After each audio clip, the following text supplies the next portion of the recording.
right? One of my really great clients is Lisa Nichols. And so she always talks about what's the gift that's wrapped in sandpaper. And when she would first say it, you know, because when you've been challenged a lot, right? And I was saying, I've been in a bad marriage, I've been in an abusive marriage, I've been through bankruptcy, I went through financial devastation, right? And amazing successes along the way as well. Built multi-million-dollar companies, 7 of those, right? So I've had both. And so then looking at what's the gift that's wrapped in sandpaper. So in this time with COVID, what's the gift that you're getting? For me, it's looking at a different way of doing business. And I kind of like it, right? I like not being on an airplane every weekend. I like not having to travel to I like sleeping in my own bed, right? Now I love serving and I love when I get to trainings and when I meet people, and I love all that piece of it, but there's a huge personal sacrifice, meaning you're not home as much. You know, I'm on a plane, I don't get to sleep in my bed. You know, you're eating hotel food. Your workout's not as consistent. Mine's not. Some people are, they're diehards, right? But I'm on a time zone difference. So to get up at 6 could be 3 a.m. for me, you know, in my body. And wherever I am, that's what time it is. But I'm sorry that when my body is 6 a.m. and I'm telling myself it's 6 a.m. My body's like, no, girl, it's 3 a.m. You know, so the gift for me is like pivoting my whole business and my lifestyle to go, oh, in this season, right? I don't have to work like I did. I've been doing this for almost 30 years. So, you know, I'm a little more seasoned than some people. But in this season of my life, what do I want this season to be? Right? I don't want to have to, I've had to shift my mindset on, I don't have to kill myself to make money. Yes. Right? And I think because you get used to killing yourself, right? You think that's the way it always has to happen. And that isn't. And I think you're right. This could be a season where you're asking yourself, what is it I really want in my heart of hearts at the end of the day? What do I really want my life to look like? Exactly. And we get to choose, right? I made my life up. You know, I grew up with 9 brothers and sisters. We were poor, right? There was Bobby, Ronnie, Stevie, Terry, Joni, Shelley, Susie, Kelly, Debbie. We like those IE names. Right? 9 kids, 11 people in 1,200 square feet. So this wasn't my destiny, right? This was not foreseeable. This was who I am in the world. I've achieved every goal that I've created. I've traveled all over the world. I've had the beautiful homes where I had a little golf course on it and a guest house and crazy, amazing, beautiful, you know, and my life is unrecognizable because I made it up. Like I chose. I worked hard. I put a plan in place. I got the right people around me to help, right? Your net worth will only go as high as your self-worth. I had to do a lot of work on my self-worth. When you grow up in poverty, you grow up without, there's always that not good enough. There's never enough. You're always chasing this elusive thing. But what I found, it doesn't matter how big the home is. When you have that not enough, you always want the bigger home and the next home or the next car, or the next thing, or the next financial milestone, right? You just can't catch up if that's your mindset. And to go, oh, let me put some parameters around it so that I can enjoy this process. I think in my early days of business, I didn't enjoy the process. I was just in the grind of achieving and proving myself and trying to be somebody and different than what I grew up in. And oh, that's exhausting. It is. Yeah. So let's speak to that a little bit. If someone is feeling exhausted in their particular endeavor, you know, what they're trying to prove themselves, what would you speak to that? One is we've got to invent the life that you want. Like if you sat in a quiet place, you know, my place is the beach, and by around any body of water, love the beach. Right. And I hear the waves crashing. It puts me into a meditative state. When I'm in that meditative state, I can start imagining. I can turn my wanters back on.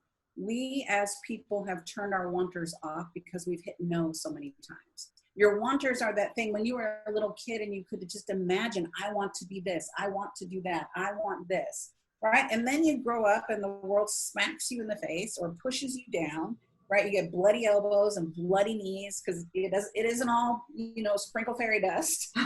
Always says Linda. And unicorns and puppy dogs.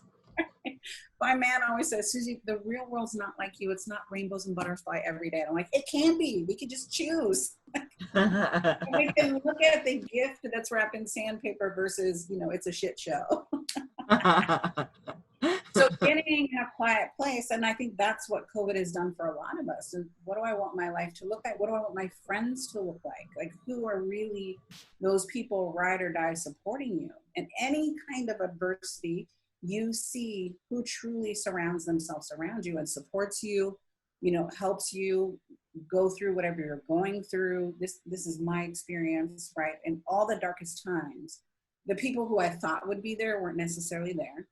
And the people who surprised me was like, wow, I didn't see this coming, right? And then start designing, like, I want to work X amount of days, right? You don't have to work 40, 50, 60, 80 hours a week to hit your goals. That's a myth. That's a myth. That is a myth. Like, we get to design it to go, okay, so what are the sacrifices I'm going to make? What am I going to do? Now, I work smart and I work really diligent, right? When I'm working, I'm working. I'm not dilly-dallying, right? We want to look at what's the highest income producing activity that only you can do and quit doing the minutia. Because if I'm working on my highest income producing activity, then I can start, making money that will allow me to hire the other people to do the things that aren't the best use of my time. I can do them, but they're not the best use of my time. And what I see entrepreneurs doing is we're working on things that aren't a good use of your time versus the money generating things. Because you're like, oh, I can't afford to hire a $30 an hour person. And you're like, I'm not even paying myself $30 an hour. I know, but go sell something and then you can pay yourself $30 an hour and somebody else $30 an hour, right? Or whatever the numbers is, right? The math is math. Business finances is just a bunch of formulas. Right. And I've taken this complicated thing called business finance and simplified it. And Linda, I started doing it for myself because I would feel so inadequate and stupid when I would meet with my CPA or my accountant and they're flinging out numbers. Right. And you have to know things or you get taken advantage of too. Right. And you don't know you're losing money because one P&L will say you have money. That's your accrual. And the other P&L shows you have no money. And I was like, why do I have to have two? And why don't I have money? This one says I have money. I want this one. I want to use this one. And then you go, oh, so let's make it simple, right? It doesn't have to be complicated. I think for years that industry has wanted to keep entrepreneurs, small business people in the dark so they can have control.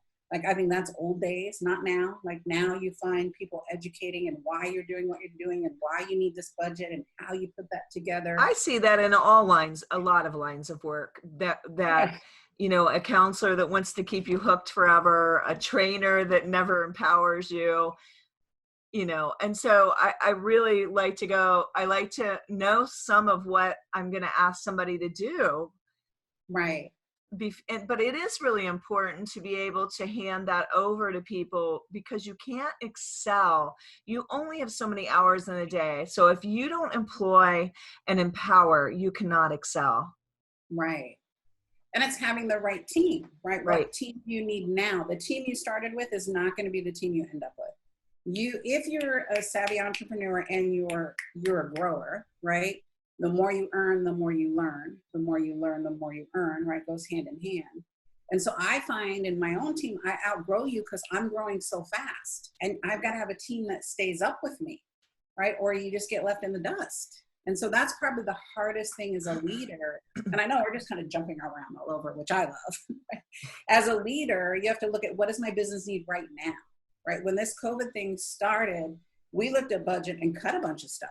And yes. Went, nope. Right. Love it. Want to keep you. Can't do that right now. Right. I don't know what the next year is going to look like. Not the exactly. next year. You have to be able to assess the situation and then decide what you keep and what has to go and how you're moving forward. Right. And what's the ROI for every single person on your team, right? The ROI is what's the return on your investment, right? From an assistant, and the assistant should be buying you time. Right? If I have more time, then I can talk to more clients. I can do more of my technician work, right? Which is talking to clients, doing trainings, doing webinars, doing podcasts, doing all those things that generate leads. They don't generate instant money, but they generate qualified leads. to come into your business. So all roads lead to money. It just might not be now money now.